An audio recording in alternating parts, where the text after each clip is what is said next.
Армысыздар, құрметті көрермен, өнерсүйер қауым.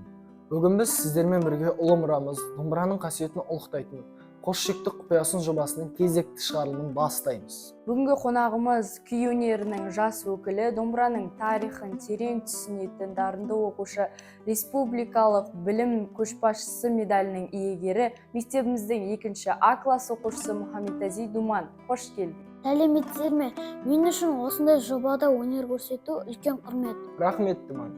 Ең алдымен біз сенің домбырамен қалай тасқаныңызды білгіміз келеді. Осы өнерге сені не қызықтырды? Мен домбыра тартуды 7 жасымнан бастадым. Домбыраның қоңыр үні әрқашан мені баурап алатын. Әкем мен домбыра үйірмесінің жетекшісі Жансұл Қуанышбайқызымен қолдау үлкен рөл атқарды. Керемет. Домбыраның қос шегінен төгілген үн тек музыкалық әуен ғана емес, сонымен бірге терең тарих пен ұлттық рухтың көрінісі. Бүгін бізге қандай шығарма орындап бересің? Бүгін мен Әдімұлы Желебаевтан атақты ерке соқын күйін орындап беремін. Тамаша таңдау.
Ғажап, Думан, күй орындаудағы шеберлігің біздің тыңдаушыларды баурап алды деп ойлаймын. Сенің көрсеткен өнерінен біздің жобамыздың ең негізгі мақсаты ол ұлттық өнерді дәріптеу екенін тағы да бір дәлелдей түстік. Үлкен рахмет. Бұл мен үшін ұмытылмас сәт болды. Бүгінгі жобамыз өз мәресіне жетті. Құрметті көрермендер, бізбен бірге болғандарыңызға рахмет. Ұлттық өнерімізді ұлықтайық, дәріптейік. Келесі кездескенше қош сау болыңыздар.